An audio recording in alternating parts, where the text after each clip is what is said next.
So, here we are? Yes, Mr. Garcin. And this is what it looks like. Yes. Second Empire furniture, I observe. Yes, I dare say. One can get used to it in time. Some do, some don't. Are all the other rooms like this one? How could they be? We cater for all sorts. Chinamen and Indians, for instance. What use would they have for a second Empire room? What use do you suppose I have one for? Do you know who I was? It's nobody matter. I often lived among furniture that I didn't relish, and in false positions. I'd even come to like it. False position is in the Louis Philippe dining room. You know the style? Well, it had its points. Bogus and bogus, so to speak. And you'll find that living in a second Empire drawing room has its points. Yes, I dare say. Still, I didn't quite expect this. You know what they tell us down there. What about? About this, residence. Really, sir? How could you believe such cock and bull stories? Told by people who never set foot here. Or, of course, if they have. Quite so!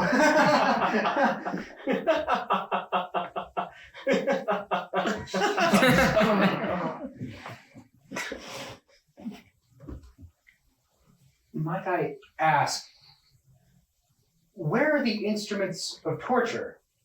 The what? The rex and red-hot prongs and other paraphernalia. Ah, you must have your jokes, sir. My jokes? Oh, I see. No, I wasn't joking. No mirrors, I notice.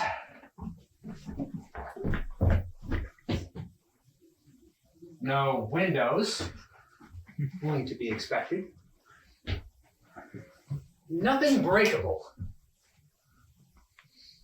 But damn it all, they could have at least left me my toothbrush. Ah, that's good. So you haven't gotten over your, what do you call it? Sense of human dignity. Excuse my smiling. I'll ask you to be more polite. I'm quite conscious of the position I'm in, but I won't tolerate... Sorry, sir, no offense meant. But all our guests ask me the same questions. Silly questions if you're pardon me saying so. Where's the torture chamber is the first thing they always ask me. They don't bother their heads about the bathroom requisites, which I can assure you. But after a bit, once they get their nerve back, they start going in about their toothbrushes and whatnot. Good heavens, Mr. Garcin, can you not use your brains? What I asked would be the point of brushing your teeth. Yes. Of course, you're right. Why should one want to see oneself in a looking glass? But this bronze contraption on the mantelpiece, that's another story. I suppose there will be some days I stare my eyes out at it. Stare my eyes out. You see what I mean? All right. Let's put all of our cards on the table. I'm quite conscious of the position I'm in. Shall I tell you what it feels like? A man's choking, drowning, sinking by inches till his eyes are just above the water. And what does he see? A bronze atrocity by, what's the fellow's name? Barbie Deanne. A collector's piece. As in a nightmare. That's their idea, isn't it? No, I suppose you're under orders not to answer questions. And I won't insist. But I have a good notion of what's coming to me. So don't you boast you've caught me off my guard. I'm facing the situation, facing it. So no toothbrush. And no beds either. One never sleeps, I take it. That's so. Of course. Why should one sleep? A sort of drowsiness steals on you, tickles you behind the ears. But why sleep? You lie down on the sofa, and in a flash, sleep flies away, miles and miles away. So you stand up, rub your eyes, and it all starts over again. Ah, romantic! That's what you are! Will you keep quiet, please? I won't make a scene. I shan't be sorry for myself. I'm facing this situation as I said just now. Face it fairly and squarely. So don't you boast you've caught me off my guard. Call that being romantic.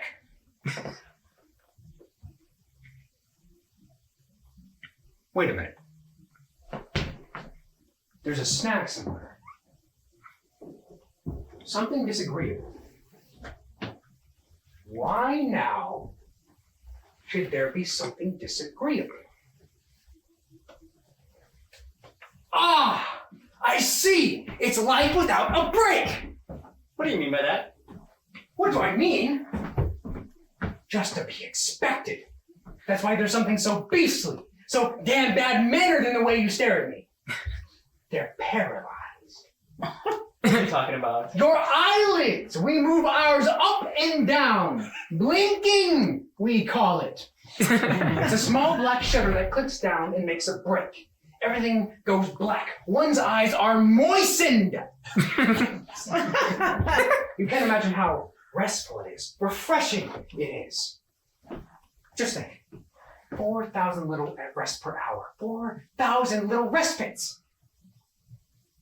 That's their idea, isn't it? I'm to live without eyelids. No eyelids, no sleep. It follows, doesn't it? I shall never sleep again. But then, how shall I endure my own company? You see, I'm fond of teasing. It's almost second nature with me. I often tease myself. Plaguing myself, if you prefer. I don't tease nicely. But I can't go on doing that without a break. You see, down there I had my nights. I slept. I always had good nights. By way of compensation, I suppose. And happy little dreams. There was a green field, just an ordinary field. I used to stroll in it. Is it daytime now? Can't you see the lights are on? Yes, of course, it's your daytime. And outside? Outside, Damn it, you know what I mean. Beyond that wall. there's passages. And at the end of that passage? There's more rooms, more passages, and stairs. And what lies beyond them? That's all. Surely you have a day off sometime. Where do you go? Oh, to my uncle's place. He's the head valet. He has a room on the 3rd floor. Just to be expected. Where's the light switch? There isn't any. What? Can't one turn off the light? Oh, management can cut off the current whenever they'd like to. But I don't remember them doing so on this floor. We have all the electricity we want. To live with one's eyes open all the time. Too late, did you say? Don't let's quibble over words. With one's eyes open, forever. Always broad daylight in my eyes and in my head. Suppose I took that contraption on the mantelpiece and I dropped it on the lamp. Wouldn't it go out? You can't lift it, it's too heavy.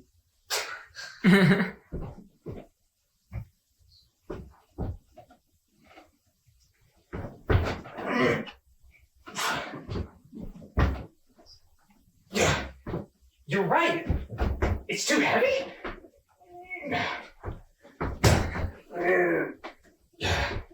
Very well, sir. If you don't need me anymore, I'll be off. What? You're going? Wait. That's a bell, isn't it? And if I bring it, you're bound to come. Well, yes, that's so in a way. But you can never be too sure about that bell. Something's wrong with the wiring and it doesn't always work. Seems to be working all right. So it is. I wouldn't cut on it too much if I were you. It's capricious. Very well, sir. I must go. Yes, sir. No, never mind. What's this? Can't you see? It's an ordinary paper knife. Are there books here? No. Then what's the use of this? Very well, you can go.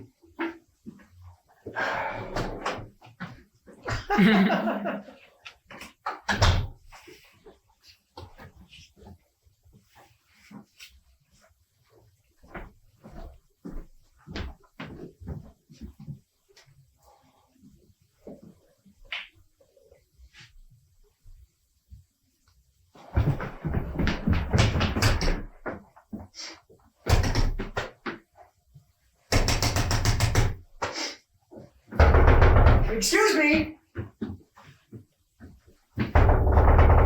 Excuse me, I have another question.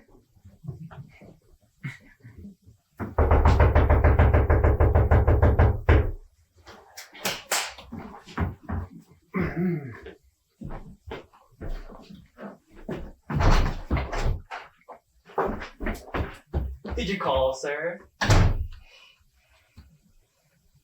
No. Well, madame, this is your room.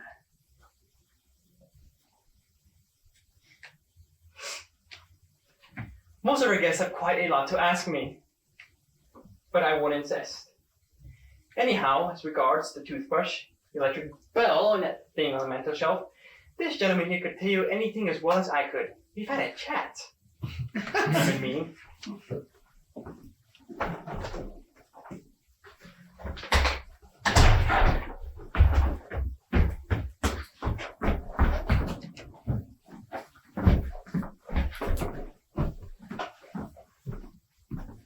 Where is she? Where's Florence? Didn't you hear? I asked you about Florence. Where is she? I haven't an idea. Ah, that's the way it works, isn't it? Torture by separation. Well, in that case, you won't get far. Florence was a tiresome little fool, and I shan't miss her in the least. I beg your pardon. Who do you suppose I am? You? Why, the torturer, of course. Well, that's a good one. Too comic for words. I, the torturer? I suppose you walked in here and had a look at me and thought I was one of the staff. It's that silly fellow's fault. He failed to introduce us. A torturer, indeed. I'm Joseph Garcin, journalist and man of letters by profession, and as we're in the same boat, so to speak, might I ask you, Mrs. I'm unmarried. Right. To start anyway. Well, now that we've broken the ice, do you really think I look like a torturer? And by the way, how does one recognize torturers when one sees them? Evidently, you have ideas on the subject. They look frightened. Frightened? But how ridiculous! Of whom should they be frightened of? Of their victims? Laugh away, but I know what I'm talking about. I've often watched my face in the glass. In the glass! How beastly of them! They removed everything in the least resembling a glass. But I can assure you, I'm not frightened. Not that I take my position lightly, I know its gravity only too well. But I'm not afraid. That's your affair. Must you be here all the time, or do you take a stroll outside now and then? The door's locked. That's too bad. I can understand that it bores you having me here, and I too, well, quite frankly, I'd rather be alone. I want to set my life in order, and one does that better by oneself. But I'm sure we'll pull along together somehow. I'm no talker. I don't move much. I'm quite the peaceful sort of fellow. Only if I may venture on a suggestion. We must be very courteous to one another. That will ease the situation for us both. I'm not polite. Then I must be polite for two.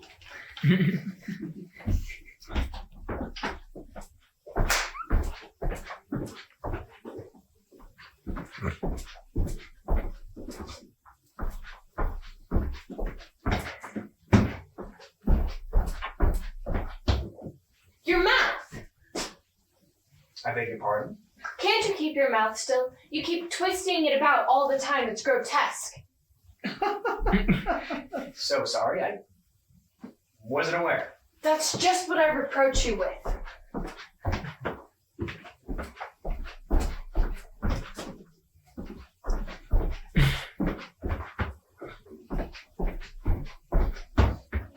There it is again! You know, you talk about politeness, yet you don't even try to control your face. Remember that you're not alone here. You've no right to inflict the sight of your fear on me. And what about you? Aren't you afraid? What would be the use? There was some point in being afraid before, while one still had hope. There is no more hope, but it's still before. We have not yet begun to suffer. That's so. Well, what's going to happen? I don't know. I'm waiting.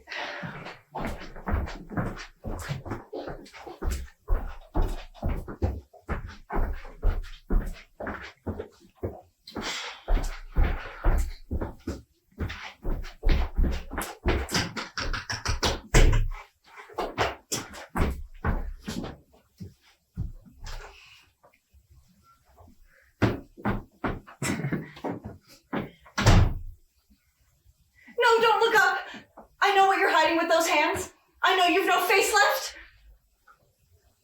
What? But I don't know you. I'm not the torturer, madam. I never thought you were. I thought someone was trying to play a rather nasty trick on me. Is anyone else coming? No, madame. No one else is coming. Oh, so then we're to stay by ourselves, the three of us. This gentleman, this lady, and myself. There's nothing to laugh about. It's these sofas. They're so hideous. And just look at how they've been arranged. It makes me think of New Year's Day, when I used to visit that boring old aunt of mine, Aunt Mary.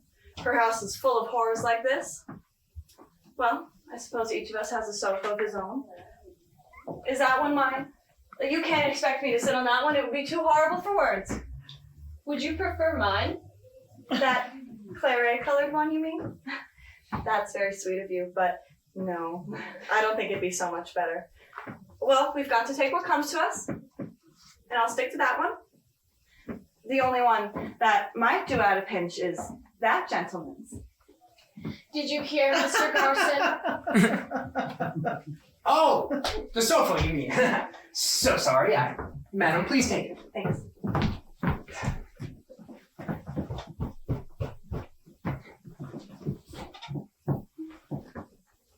Well, as we're to live together, I suppose we better introduce ourselves. My name's Rigault, Estelle Rigault. And I'm Inez Serrano. Very pleased to meet you. Joseph Garcin.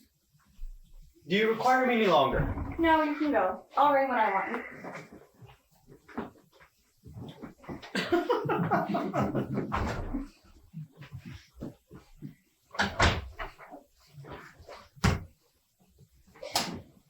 You're very pretty. I wish we'd some flowers to welcome you with. Flowers? Yes, I love flowers. Only they'd fade so quickly. Here, don't you agree? So stuffy. Well, the great thing is to keep as cheerful as we can. Of course, you two are... Yes, just last week. And you? I'm quite recent. Yesterday. As a matter of fact, the ceremony's not quite over. The wind's blowing my sister's veil all over the place. She's trying her best to cry. Come, dear, make another effort. That's better. 2 tears. 2 little tears are twinkling under the black veil.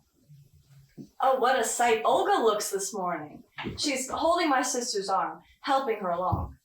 She's not crying, but I don't blame her. Tears always mess one's face up, don't they? Olga was my bosom friend, you know. Did you suffer much? No, I was only half conscious, mostly. What was it? Pneumonia. It's over now. They're leaving the cemetery. Goodbye. Quite a crowd they are. My husband stayed at home, prostrated with grief, poor man. How about you? The gas stove. And you, Mr. Garcin? 12 bullets through my chest. So sorry. I fear I'm not good company among the dead. Oh, please don't use that word. It's so crude. In terribly bad taste, really. And it doesn't mean much anyhow. Somehow I feel we've never been so much alive as now. If we've absolutely got to mention this state of things, I suggest we call ourselves, absentees. Have you been absent for long? For about a month. Where do you come from? From Rio. I'm from Paris. Have you anyone left down there? Yes, my wife. She's standing in front of the barracks. They won't let her in. Now she's trying to peek between the bars. She doesn't yet know I'm absent, but she suspects it. Now she's going away. She's wearing her black dress. So much the better. She won't need to change. She's not crying, but she never did cry anyhow. It's a bright sunny day and she's like a black shadow creeping down the empty street. Those big eyes. Those tragic look that she always had. Oh, how she got on my nerves. Estelle! Please, Mr. Garcin. What is it? You're sitting on my sofa. I beg your pardon.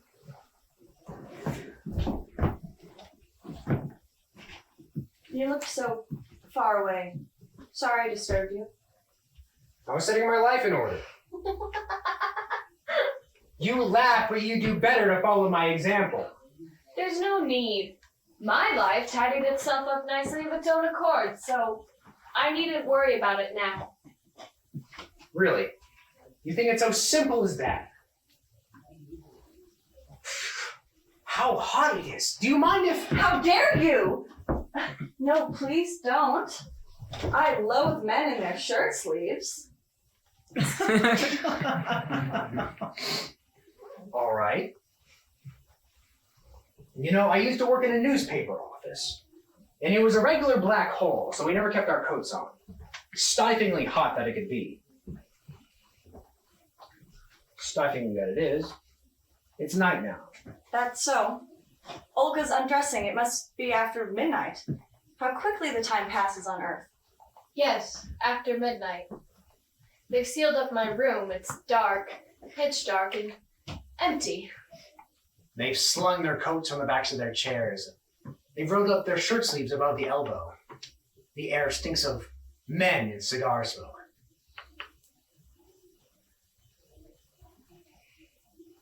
You know, I used to like living among men in their shirt sleeves. Well, in that case, our tastes differ. That's all it proves. What about you? Do you like men in their shirt sleeves? Oh, I don't much care for men anyway. Really, I can't imagine why they put us three together. It doesn't make sense. What's that you said? I'm looking at you two and thinking we're going to live together. It's absurd. I expected to meet old friends or relatives. Yes, a charming old friend with a hole in the middle of his face. Yes, him too. He danced the tango so divinely, like a professional. But why? Why should we, of all people, be put together? A pure fluke, I should say. They lodge folks as they can in order of their coming. Why are you laughing? Because you amuse me with your flukes. But I suppose you've got to reassure yourself somehow. I wonder now, do you think we may have met each other at some point in our lives? Never. I shouldn't have forgotten you. Or perhaps we have friends in common. Do you know the Dubois Seymours? Not likely. But everyone went to their parties. Not me. I was a post office clerk. Of course. Well, in that case. And you, Mr. Garcin? We've never met. I've always lived in Rio. Well, then you must be right. It's mere chance that has brought us together. Mere chance?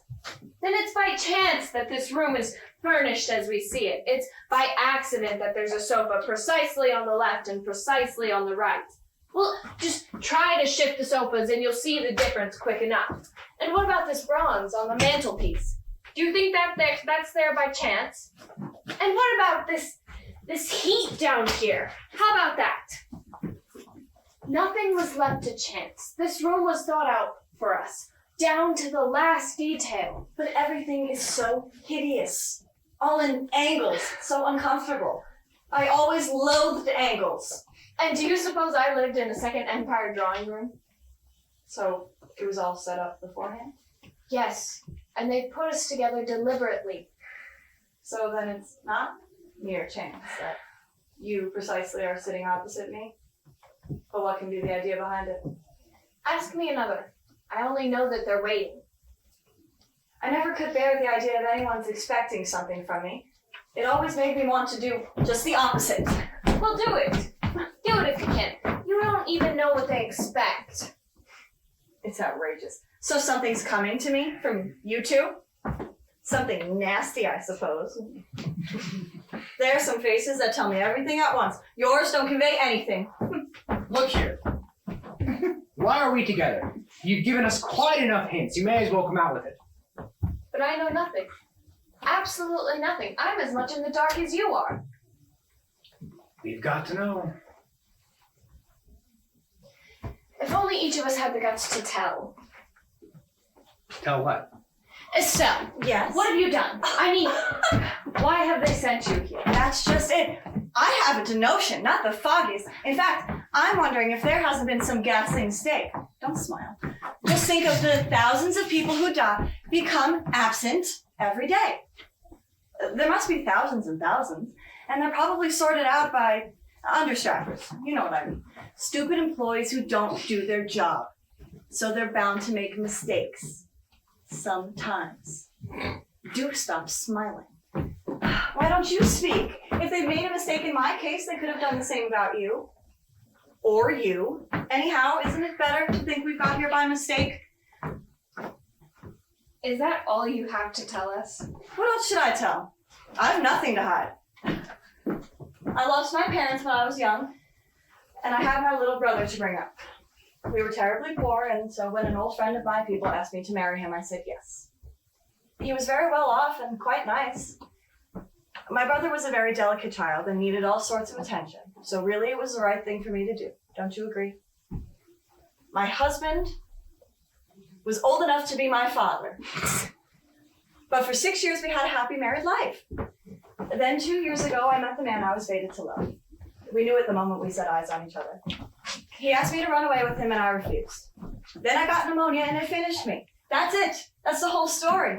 No doubt by certain standards, I did wrong to sacrifice my youth to a man nearly 3 times my age. Do you think that could be called a sin? Certainly not. And do you think it's a crime to stand by one's principles? Of course not. Surely no one can blame a man for that. Wait a bit. I read a pacifist newspaper. Then war broke out. What was I to do? Everyone was watching me, wondering, will he dare? Well, I dared. I folded my arms, and they shot me. Had I done anything wrong? No, of course not. You were A hero, Mr. Garcin. And what about your wife? That's simple. I rescued her from the gutter. You see? Yes, I see. Now what's the point of play acting, trying to throw dust in each other's eyes? We're all tarred by the same brush. How dare you? Yes, we are criminals, murderers. That's us, all three. We're in hell, my pets. They don't make mistakes and people aren't damned for nothing. Stop, for heaven's sake! In hell, damned souls, that's us. Keep quiet. Damned soul! Ew. That's you, my little plaster saint. And do our friend there, the noble pacifist. There have been people who burned their lives out for our sakes, and we chuckled over it.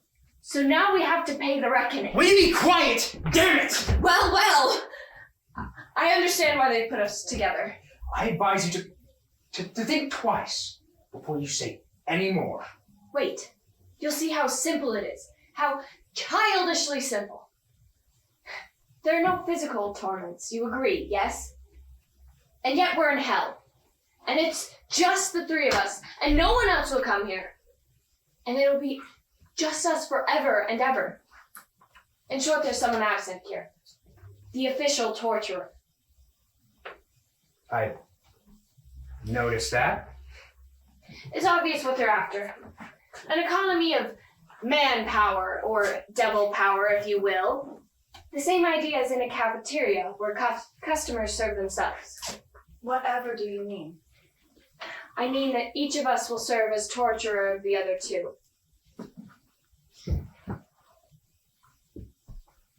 No. I will never be your torturer. I wish neither of you any harm. I've no concern with you, none at all. So, the solution's simple enough.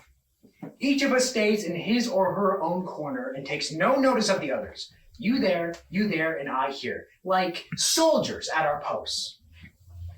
Also, we mustn't speak. Not a word. That won't be very difficult, as each of us has plenty of self-communings. I think I could stay 10,000 years with only my thoughts for company. Have I got to keep silent too? Yes. And that way we will work out our salvation, looking into ourselves, never raising our heads. Agreed? Agreed. I agree. Then, goodbye.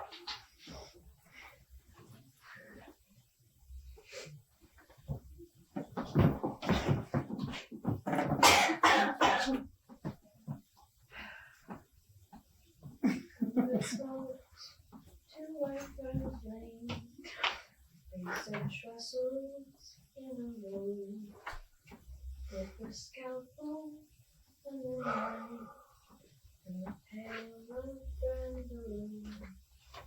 Come, good folks, to Whitefriars Lane. Come to see the merry show. Headsmen rose at crack of dawn. Even long days working hand. Cutting heads of generals. Greasing peers and admirals, all the highest in the land, what a crowd in Whitefriars Lane. See them standing in a line, ladies all dressed up so fine, but their heads have got to go, heads and hats roll down below.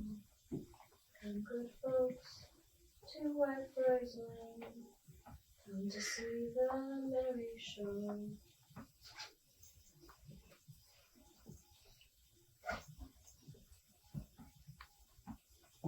Excuse me.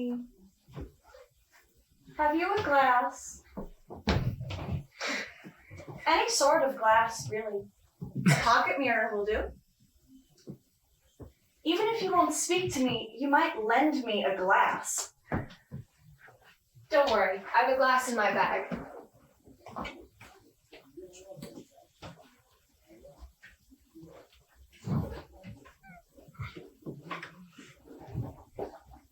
It's gone. I must have taken it from me at the entrance. What's the matter? I just feel so queer. Don't you ever get taken that way? When I can't see myself, I begin to wonder if I really, truly exist. I pat myself just to make sure, but it doesn't help much. You're lucky. I'm always conscious of myself. Painfully conscious. In my mind. Yes, in your mind, but everything in one's mind is so vague, isn't it? It makes one want to sleep. I have 6 big mirrors in my bedroom. There they are. I can see them. But they can't see me. They're reflecting the window, the settee, the carpet. Oh, but how empty it is, a glass in which I'm absent. When I talk to people, I always made sure there was one nearby in which I could see myself. I watched myself talking. Somehow it made me feel more alert, seeing myself as the others saw me. My lipstick. I'm sure I put it on all crooked. No, I can't go without a looking glass forever and ever. I simply can't. Suppose I try to be your glass? Come and pay me a visit, dear. There's room for you on my sofa. But, He doesn't count. but we're going to hurt each other. You said it yourself. Do I look as if I wanted to hurt you? One can never tell. Much more likely you'll hurt me. Still, if I've got to suffer, it may as well be at your hands, your pretty hands. Now come.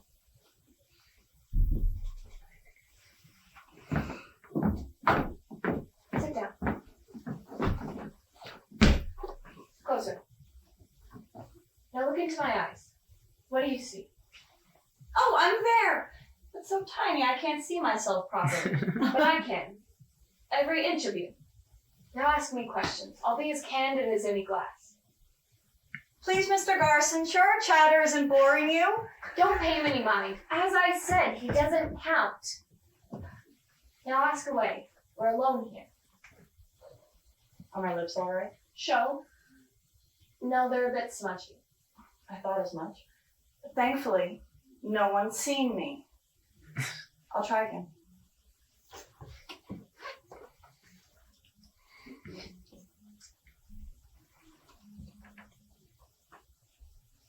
That's better. Follow the line of your lips. Wait, I'll guide your hand. That's quite good. As good as when I came in. Far better.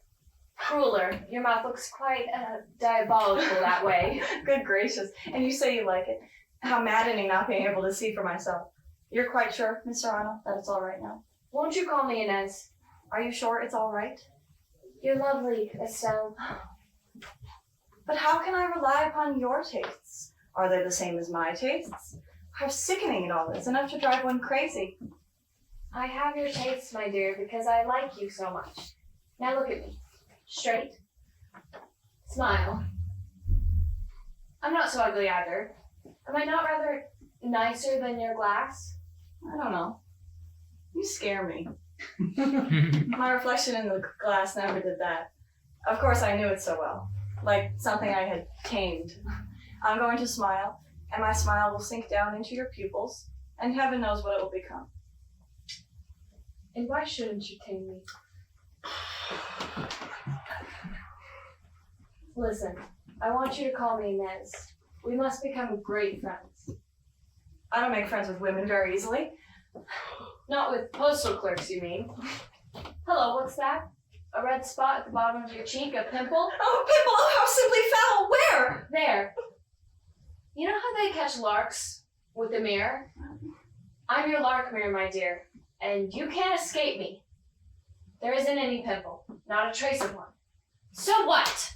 Suppose the mirror started telling lies, or suppose I covered my eyes and, as he is doing, and refused to look at you.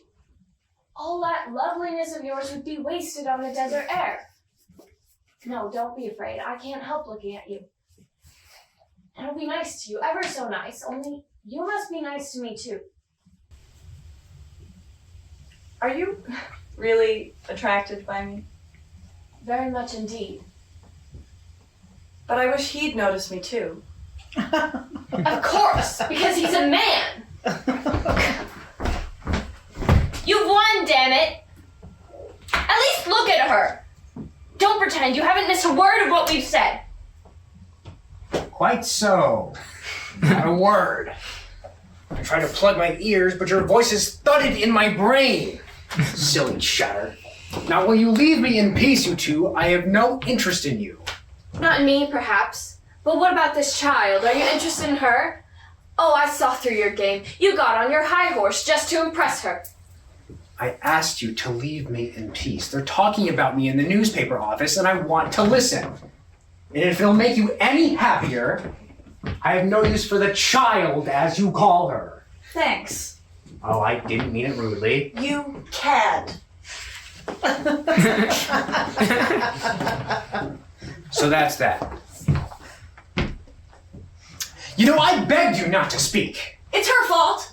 I didn't ask anything of her, and she came and offered me her glass. So you say, but the whole time you were playing every trick in the book just to catch his attention. Well, why shouldn't I? You're crazy, both of you. Will you keep your mouths shut, damn it? Now we're all going to sit down again, quite quietly. We'll look at the floor and take no notice of the others.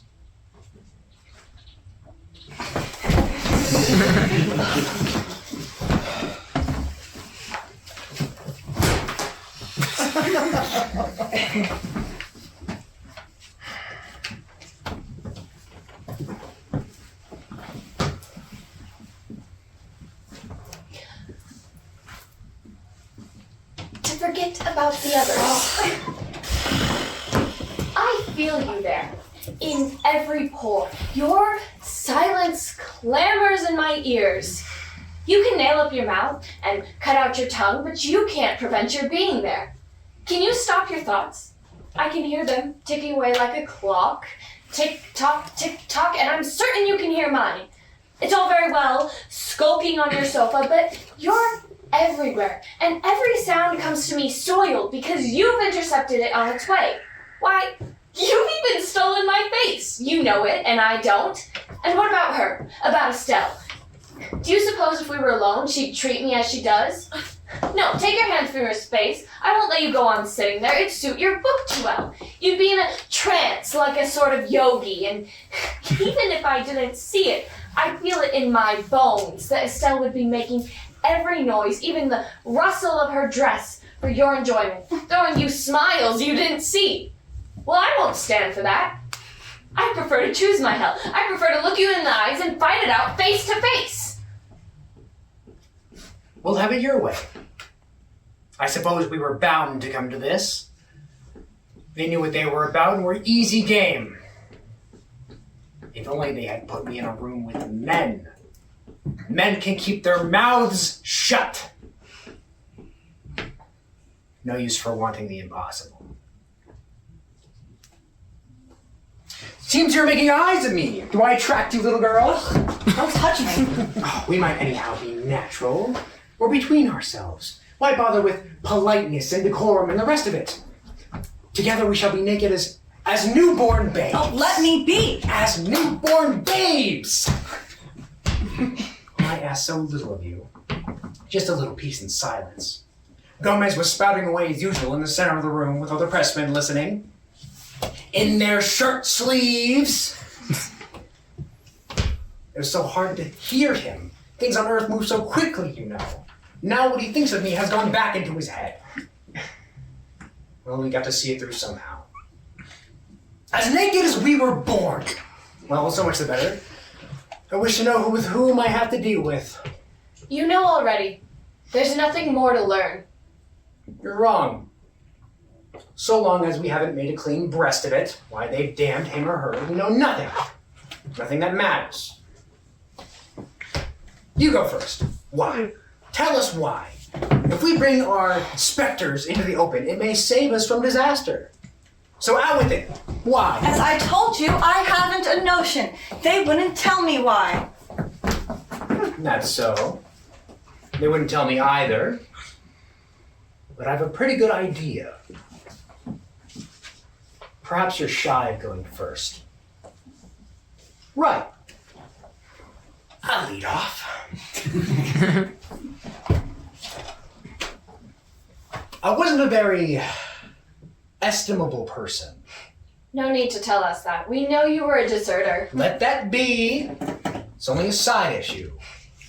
I'm here because I treated my wife abominably for 5 years, that's all. Naturally, she's suffering still. Well, there she is. As soon as I mention her, I see her. It's Gomez who interests me, and it's she I see. Where's Gomez got to? For 5 years. There, they've given her back my things. She's sitting by the window with my coat on her knees. The coat with the 12 bullet holes. The blood's like rust. A brown ring around each hole. It's quite a museum piece, that coat. Scarred with history. And I used to wear it, fancy. Now won't you shed a tear, my love? Can't you squeeze one out at last? No? You can't manage it. Night after night, I came home blind drunk, stinking of wine and women. She sat up for me, of course. I know what I've done. I must pay the price, but I shan't whine. It's snowing in the street. Won't you cry, confound you? That woman was a born martyr, you know. A victim by vocation. Why did you hurt her like that? It was so easy. A word was enough to make her flinch. Like a sensitive plant. But never a reproach. I'm fond of teasing. I watched and waited. But not a tear, not a protest. I picked her up out of the gutter, you understand. Now she's stroking the coat. Her eyes are closed, her fingers are feeling for the bullet holes.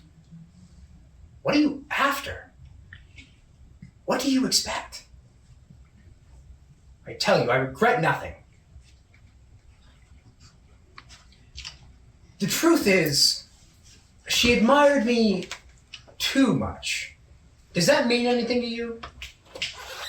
No. Nobody admired me. So much the better. So much the better for you. I suppose all this strikes you as very vague. Here's something you can get your teeth into. I brought a half-caste girl to stay in our house. My wife slept upstairs. She must have heard everything. And as she is an early riser, and as the girl and I stayed in bed late, she served us our morning coffee. You brute. Yes, a brute if you like, but a well-beloved brute. Nothing, it's only Gomez, and he's not talking about me. What were you saying? Yes, a brute, certainly. Why else should I be here? Your turn.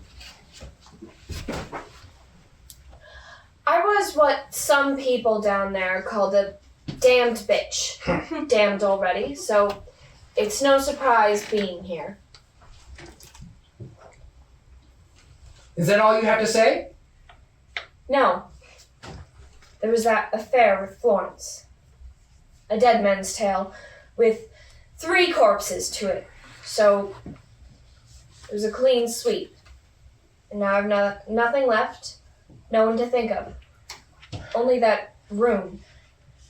I see it sometimes, empty with the doors locked. No, they've just unlocked them. To let. It's to let. There's a notice on the door. That's simply too ridiculous. 3. 3 deaths, you said. 3. 1 man and 2 women? Yes. Well. Did he kill himself? He? No, he hadn't the guts for that. Still, he'd every reason. We'd let him a dog's life. He was hit by a tram. A silly sort of end. I was living with them. He was my cousin. And was Florence fair? Fair? You know, I don't regret a thing, so still, I'm not so very keen on telling you the story. That's all right. So you got sick of him? All sorts of little things got on my nerves. For instance, when he was drinking, he made this noise, like a sort of gurgle, trifles like that. He was rather pathetic, vulnerable. Why are you smiling? Because I, anyhow, am not vulnerable. Don't be too sure. I crept inside her skin, and she saw the world through my eyes. When she had left him, I had her on my hands. We shared a bed-sitting room at the other end of town. And then? And then that tram did its job. I used to remind her every day, yes, my pet, we killed him between us. I'm rather cruel, really. So am I. No, you're not cruel. It's something else. What? I'll tell you later. When I say I'm cruel, I mean I can't seem to get on without making people suffer. Like a live coal in others' hearts. For 6 months I flamed away in her chest till there was nothing but a cinder. Then, one night, while I was asleep, she got up and turned on the gas, and then crept back into bed. So now you know. Well. Yes? What's in your mind? Nothing. Only that it's not a pretty story. Obviously, but what matter? Yes! But what matter?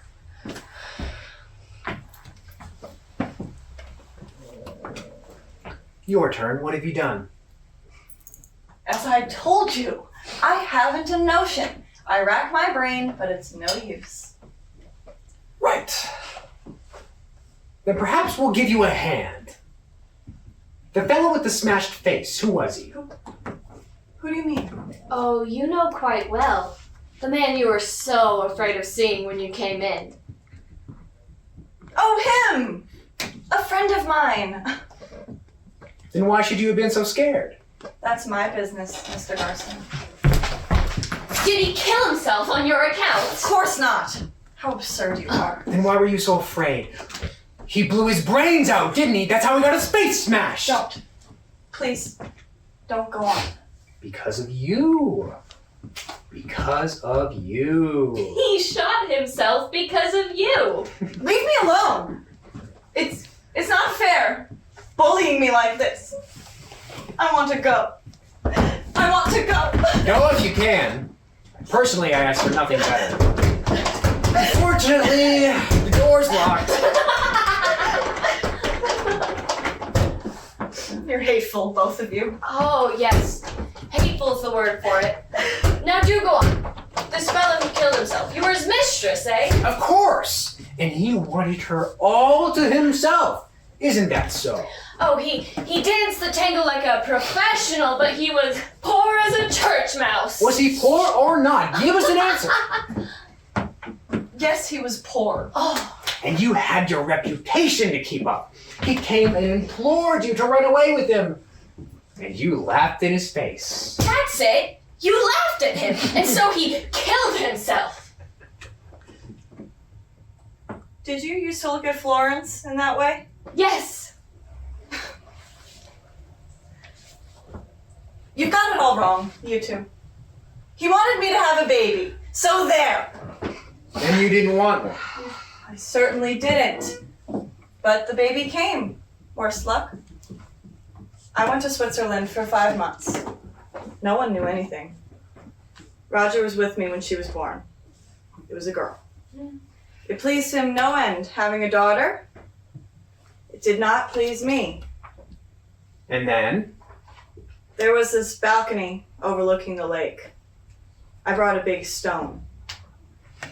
He could see what I was up to, and he kept on shouting, "Estelle, for God's sake, don't!" I hated him then. He could see what I was up to, and he saw it all. He was leaning over the balcony, and he saw the rings spreading on the water. Yes. And then? That's it. I came back to Paris, and he did as he wished. You mean he blew his brains out? It was absurd of him, really. My husband never suspected anything. Oh, how I loathe you. Nothing doing. Tears don't flow in this place. I'm a coward. A coward. If you knew how I hate you. You poor child. So the hearing's over, but no need to look like a hanging judge. A hanging judge? I give everything to see myself in a glass. Oh, how hot it is. Oh, so sorry. Don't bother. You can stay in your shirt sleeves. As things are... Just so! You mustn't be angry with me, Estelle. I'm not angry with you. Are you angry with me? Yes. So you have us in the nude, all right, Mr. Garcin. Do you understand things any better for that? I wonder. Yes, perhaps a trifle better. Now, suppose we start trying to help one another. I don't need help. Inez, they've laid their snare damned cunningly, like a cobweb. If you so much as move, if you so much as raise your hand to fan yourself, Estelle and I feel a little tugged. We're linked together inextricably. So you can take your choice. Hello? What's happening? They've let it. The The windows are wide open. There's a man sitting on my bed. My bed, if you please. Step in, step in. Make yourselves at home. You brute. There's a woman, too. She's going up to him, putting her hands on his shoulders. Damn it, it's getting dark. Why don't they turn the lights on? Is he going to kiss her now? Pitch dark. I can't see anything, but I can hear them whispering and whispering. Is he going to make love to her on my bed? What's that she said? That it's noon and the sun is shining? I must be going blind. Blacked out. I can't see or hear a thing. So I'm done with the earth, it seems. No more alibis for me. I feel so empty, desiccated, really dead at last. All of me is here in this room.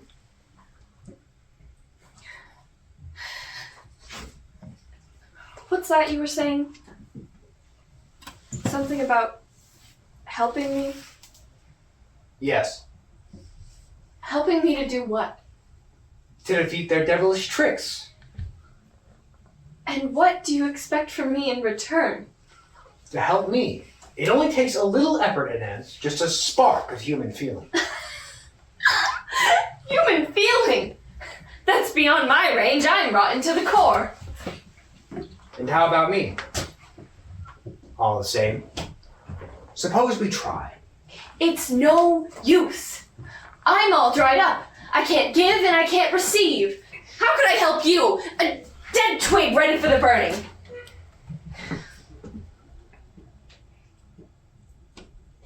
Florence was fair. A natural blonde. Do you realize that this young lady is destined to be your torturer? Perhaps I guessed it. It's through her that they'll get you. Me, I'm different. Aloof. I take no notice of her. Suppose you had a try. Yes? It's a trap. They're watching, waiting for you to fall for it. I know. And you're another trap. Do you think they haven't foreknown every word you'd say? And there's a whole nest of pitfalls we can't see here. Everything here's a booby trap. But what do I care? I'm a pitfall too. For her, obviously, and perhaps I'll catch her. You won't catch anything. We're chasing after each other, round and round in a vicious circle like horses on a roundabout. Drop it, Inez, or else you'll bring disaster on all three of us. Do I look like the sort of person who lets go? I know what's coming to me. I'm to burn, and it's to last forever. Yes, I know everything, but do you think I'll let go? I'll catch her. She'll see through my eyes as Florence saw that other man. What's that? What's the use of trying to enlist my pity? Yes, I assure you, I know everything. But what do I care? A trap, don't I know it? And then I'm in a trap myself, up to the neck, and there's nothing to be done about it. And if it suits their book, so much the better. And yet, I can still feel sorry for you. See, we're naked. Naked right through. I can see into your heart. That's one link between us. Do you think I really want to hurt you? I'm dried up too. But for you, I can still feel pity. Don't. I hate being pawed about. Keep your pity for yourself, Garcin.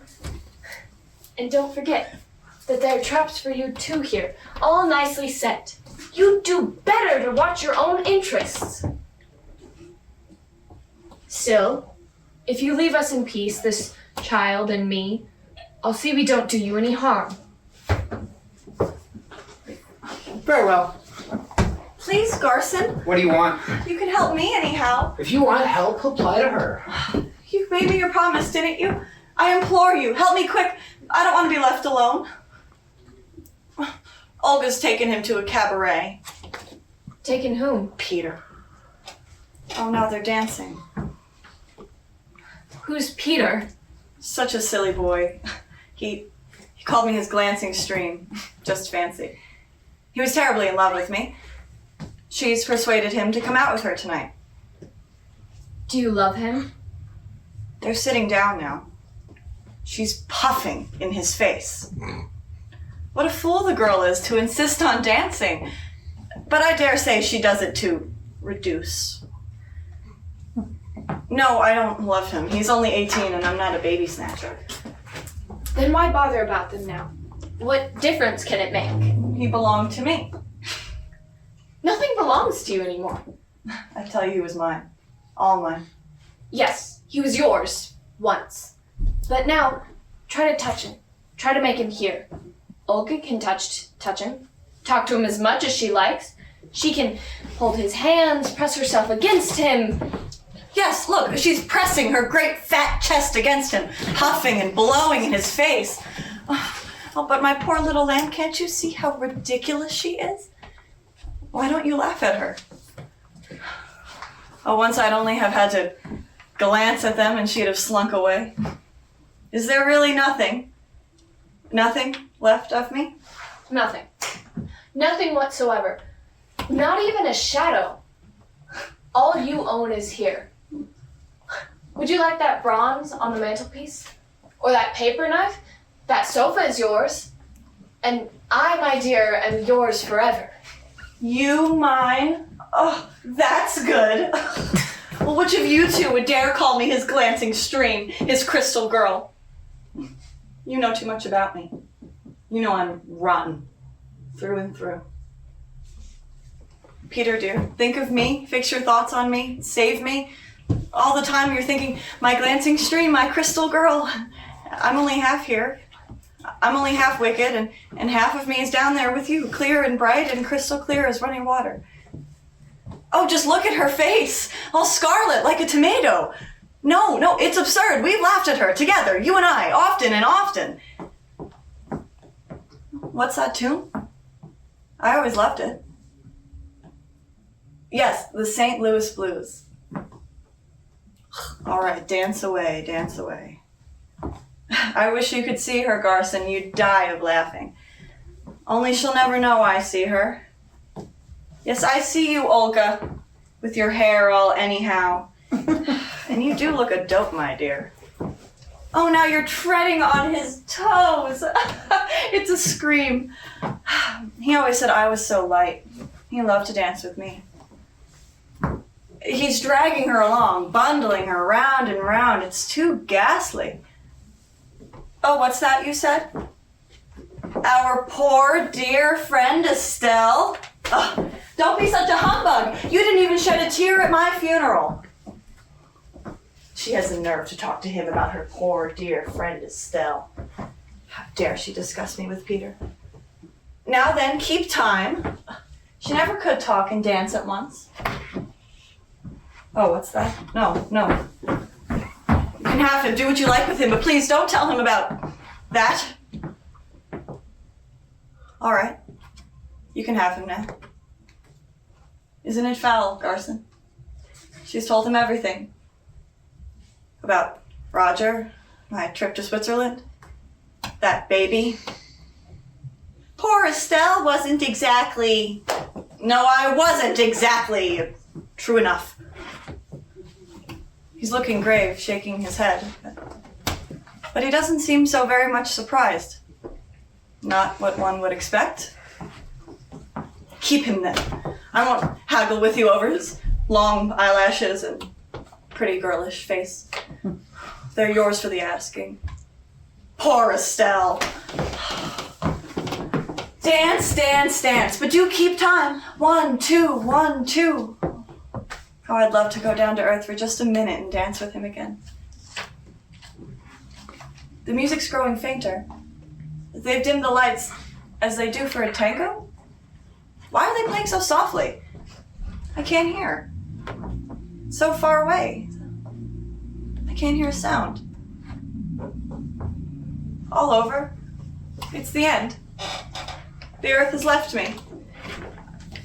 Don't turn from me, please. Take me in your arms. Now then, Garcin. It's to her you should speak. Don't turn away. You're a man, aren't you? And surely I'm not such a fright as all that. Everyone says I have lovely hair. And after all, a man killed himself on my account. You've got to look at something. And there's nothing here to see except the sofa and that awful ornament and the table. Surely I'm better to look at than a lot of stupid furniture. Listen, I've dropped out of their heart like a little sparrow fallen from its nest. So gather me up, dear, fold me to your heart, and you'll see how nice I can be. I tell you, it's to that lady you should speak. To her, but she doesn't count. She's a woman. Oh, I don't count. Is that what you think? But my poor little fallen nestling, you've been sheltering in my heart for ages, though you didn't realize it. Don't be afraid.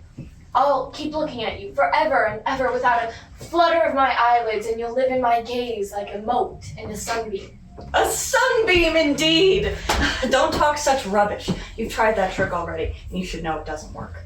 Estelle, my glancing stream, my crystal. Your crystal? It's grotesque. Do you think you can fool me with that sort of talk? Everyone knows by now what I did to my baby, so the crystal shattered. But I don't care. I'm just a hollow dummy. All that's left of me is the outside. But it's not for you. Come to me, Estelle. You shall be whatever you want. A glancing stream, a muddy stream, and deep down in my eyes you'll see yourself as you want to be. You haven't any eyes! Oh, damn it! Isn't there anything I can do to get rid of you? I have an idea. There. Garcin, you shall pay for this! So it's a man you need. Not any man. You. No humbug now. Any man would do your business, and as I happen to be here, you want me, right? Mind you, I'm not your sort at all. I'm not some young nincompoop, and I don't dance the tango. I'll take you as you are, and perhaps I shall change you. I doubt it. I shan't pay much attention to you. I've too much to think about. Like what? It wouldn't interest you. Well, I'll sit on your sofa and wait for you to take some notice of me. I promise not to bother you. That's right. Grovel and cringe, fawn over him like the silly bitch you are, and he hasn't even good looks to commend him. Oh, don't listen to her. She hasn't any eyes, any ears. She's nothing. I shall give you everything I have. It won't amount to much. I can't love you. I know you too well. Do you want me, anyhow?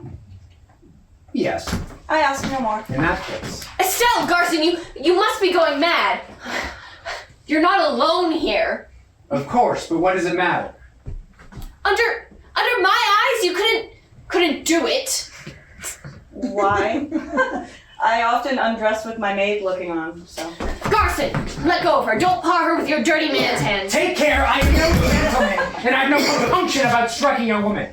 But you promised. You promised. I'm only asking you to keep your word. Why should I when you were the first to break our agreement? Very well. Have it your own way. I'm the weaker party, 1 against 2. But don't forget I'm here and that I'm watching. When you're kissing her, Garcin, you'll feel my eyes boring into you. Yes, make love, get it over with. We're in hell. My turn will come. Now then, your lips. Give me your lips. Really? Didn't I tell you not to pay any attention to her? You're wrong. It's Gomez. He's back in the press room. The windows are shut. It must be winter now. 6 months since I... Well, I told you I'd be absent-minded, didn't I? They've kept their coats on. They're shivering. Funny how they should feel so cold when I feel so hot. They're talking about me. Is it going to last long? Well, you might at least tell me what they're saying. Nothing. Nothing worth repeating. He's a swine, that's all. Goddamn bloody swine. Let's come back to ourselves. Will you love me? I wonder now. Will you trust me? What a quaint thing to ask, considering you'll be under my eyes at all times, and I don't think I've much to fear, considering Inez. Obviously, I was thinking of a different kind of trust. Oh, talk away, you swine. I'm not there to defend myself. Estelle, will you trust me? Oh, what a nuisance you are. I'm giving you my mouth, my arms, my whole body, and everything could be so simple. My trust. I haven't any to give, I'm afraid, and you're making me terribly embarrassed. You must have something pretty ghastly in your conscience to make such a fuss about my trusting you. They shot me. I know, because you refuse to fight. Well, why shouldn't you? I didn't exactly refuse. I must say he talks well. He makes a good case against me, but he never says what I should have done instead. Should I have gone to the general and said, "General, I decline to fight"? A mug's game. He would have promptly locked me up. But I wanted to show my colors, my true colors, you understand. I wasn't going to be silenced. So I took the train. They caught me at the frontier. Where were you trying to go? To Mexico. I wanted to launch a pacifist newspaper there. Well, why don't you speak? What could I say? You acted quite rightly, as you didn't want to fight. But darling, how on earth am I supposed to guess what you want me to answer? But can't you guess? I can. He wants you to tell him that he bolted like a lion. For bolt he did, and that's what's biting him. Bolted, went away, we won't quarrel over words. But you had to go away. If you'd have stayed, they'd have sent you to jail, wouldn't they? Of course. Well, Estelle, am I a coward? What do you expect me to say? You must decide that for yourself. I can't put myself in your skin. I can't decide. Anyhow, you must have had reasons for acting as you did. I had. Well? But were they the real reasons? You think too much. That's your trouble.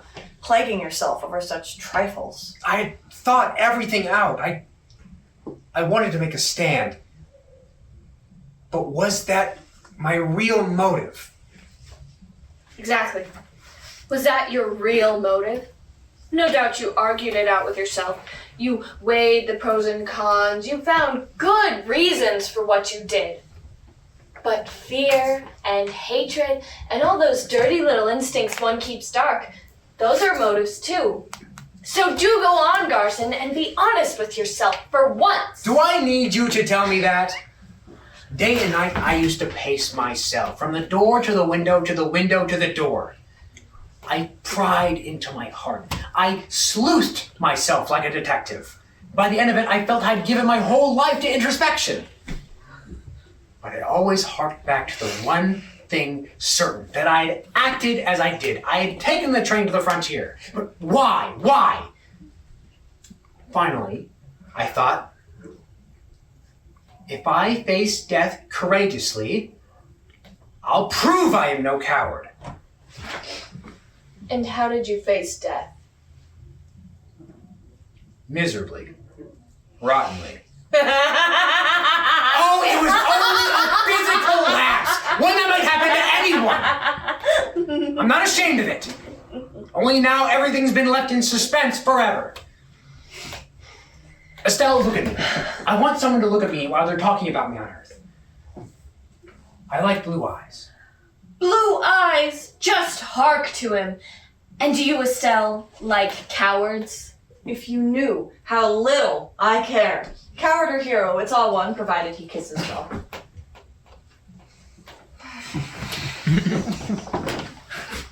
There they are, sucking at their cigars.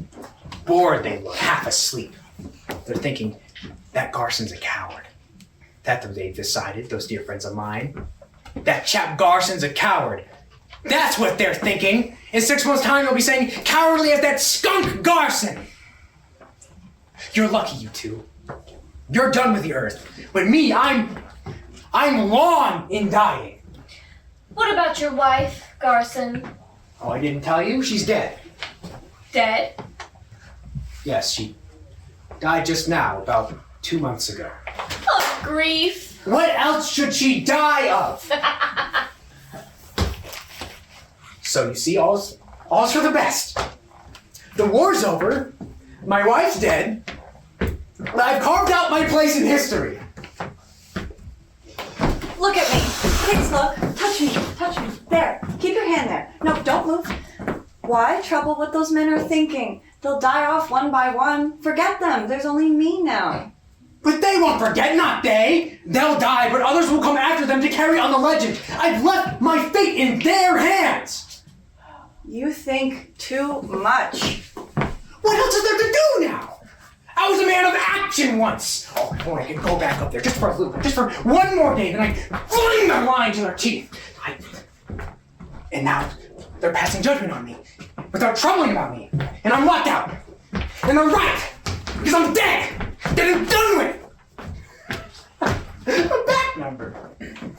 Garcin. Still there? Look here, now come here.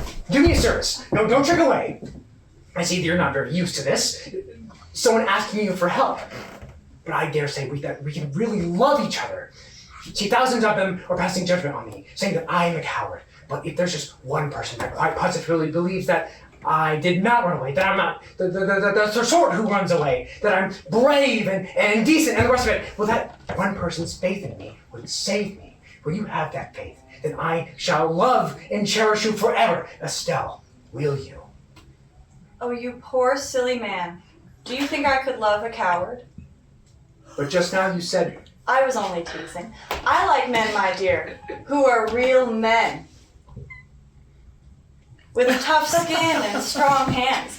You haven't a coward's chin or a coward's mouth or a coward's hair. And it's for your mouth, your hair, your voice, I love you. Do you mean it? Estelle, do you really mean it? Shall I swear it? Then I snap my fingers at them all. Those below and those in here. Estelle, we shall climb out of hell! What's that about? Oh, but she doesn't mean a word of what she says. How can you be such a simpleton? Estelle, am I a coward? Inez, how dare you! Don't listen to her. If you want me to have faith in you, you must begin by trusting me. Oh, trust away, trust away. She wants a man. That far you can trust her. She wants a man's arm around her waist, a man's smell, a man's eyes glowing with desire. But that's all she wants.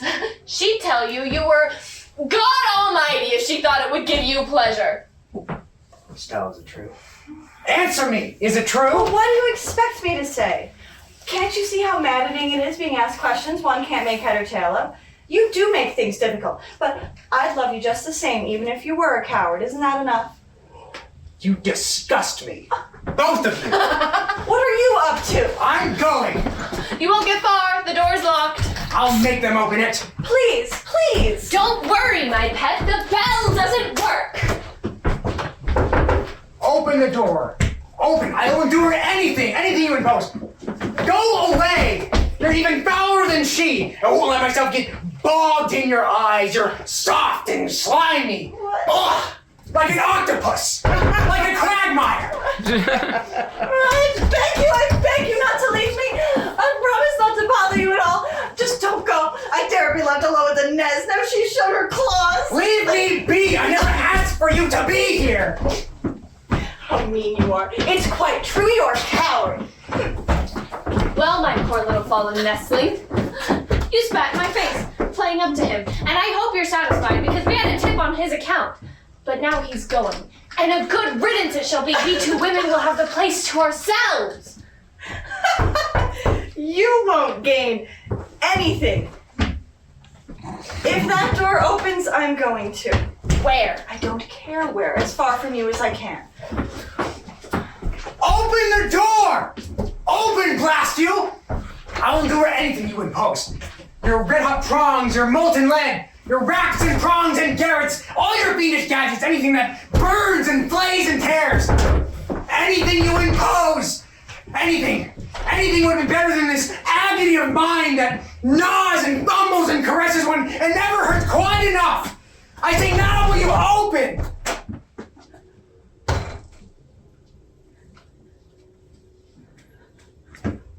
Ah.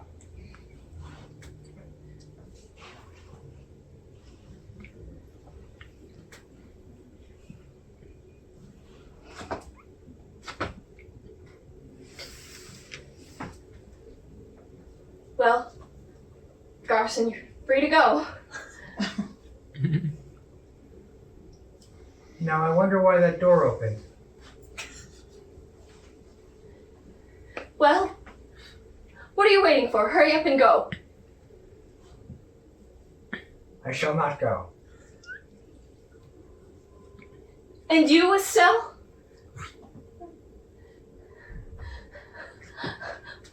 Which of the three of us shall go? The barrier's down. What are we waiting for? What a situation. It's a scream. We're inseparables. Inseparables. Garcin, come quickly, lend a hand. We'll push her out, and then we'll slam the door on her. That'll teach her a lesson. No, please, Estelle, I beg you, not into the passageway. Please, I won't go. Please. Let go of her. You're crazy. She hates you. It's because of her that I'm staying. Because of me?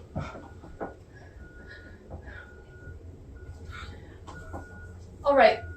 Shut the door. It's become 10 times hotter in here since it opened.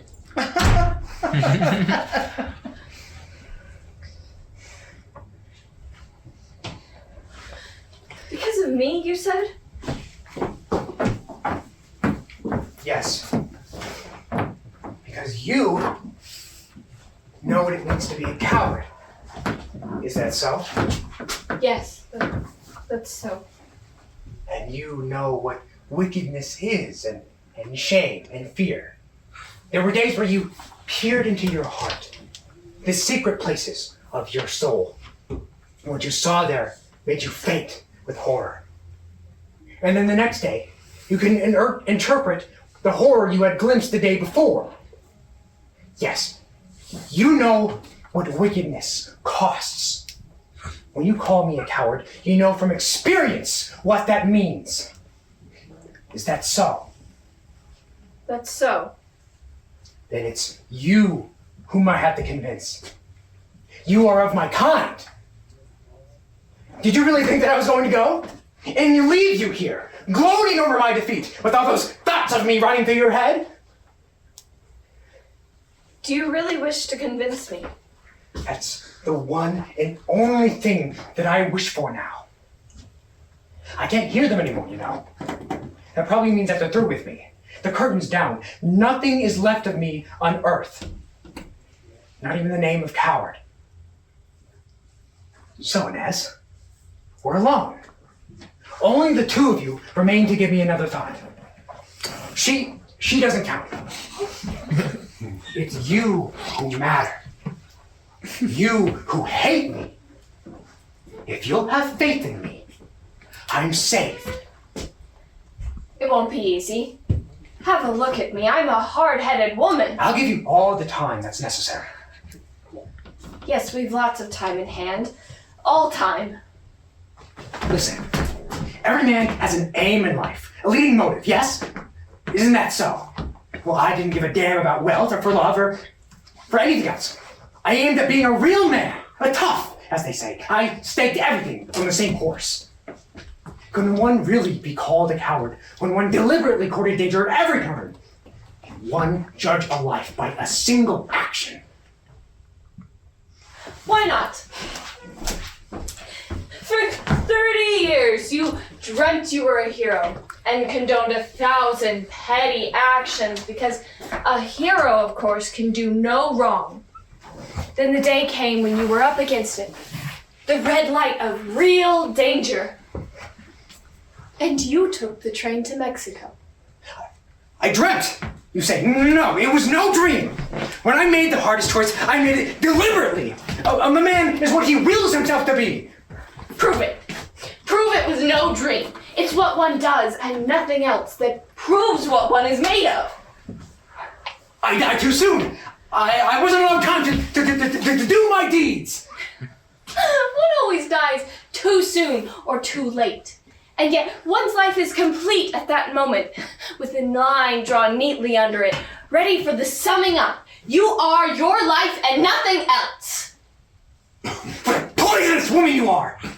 With an answer for everything! Come on, man. It shouldn't be so hard. Convincing me. Rake up some arguments. Oh, wasn't I right when I said you were vulnerable? And now you're going to pay the price, Garcin. And what a price it shall be! You're a coward, Garcin! Do you hear? You're a coward because I wish it. I wish it. And yet take a look at me. See how weak I am. A mere breath on the air. A gaze observing you. A thought that thinks you. Oh, they're open now. Those coarse man's hands. But what do you hope to do with hands? You can't throttle thoughts with hands. So you must convince me, Garcin. And you're at my mercy. Garcin! What? Revenge yourself! How? Kiss me, darling, then you'll hear her squeal. That's right, Inez. I'm at your mercy, but you're at mine as well. Oh, you weakling, running to women to console you! That's right, Inez. Squeal away, squeal away. Oh, what a lovely pair you make. If only you could see his big paw splayed out on your shoulder. He's creasing your skin and rocking up the silk. Be careful, he's perspiring. He'll leave a green stain on your dress. Don't listen to her. Hug me tighter, darling, tighter still. That'll finish her off in a good thing, too. That's right. Do as you're told, Garcin. You hug her tighter into you until you feel your bodies melting into each other. A lump of warm, throbbing flesh. Yes, love's a grand solace, isn't it, my friend? Deep and dark is sleep, but I'll see you don't sleep. Don't listen to her. Press your lips to my mouth. Yes, what a lovely scene. Coward Garcin holding the baby killer Estelle. Make your stakes, everyone. Will Coward Garcin kiss the lady, or won't he dare?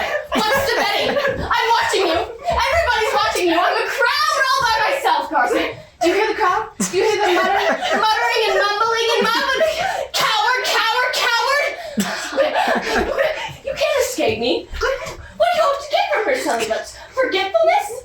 But I shan't forget you. Not I. So come to me.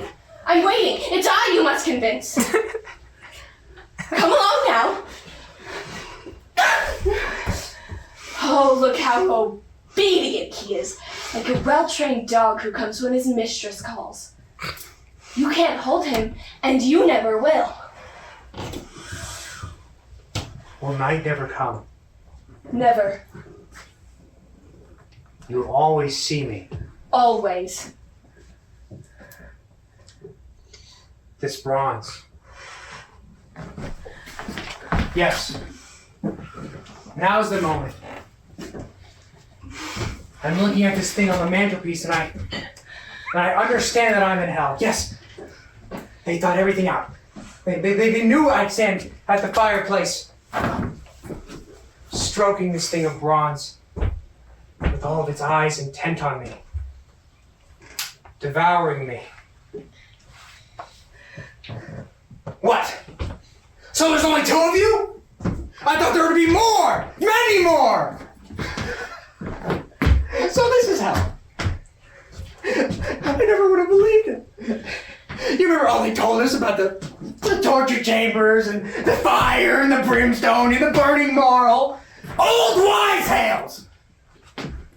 There's no need for red-hot pokers. Hell is other people! My darling, please! Leave me be! She is between us! I cannot love you when she is watching! Right. In that case, I'll stop her watching. What are you doing, you crazy creature? You know quite well I'm dead. Dead. Dead, dead, dead. Knives, poisons, ropes. It's all useless, do you understand? It has happened already.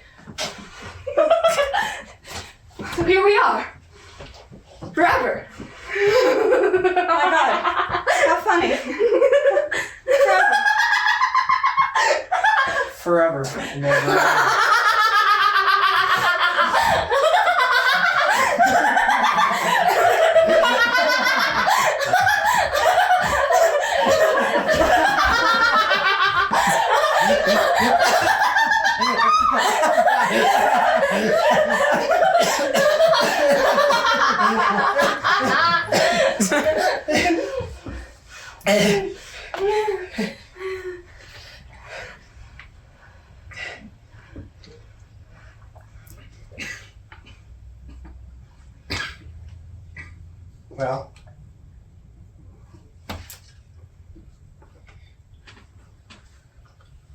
Well, let's get on with it.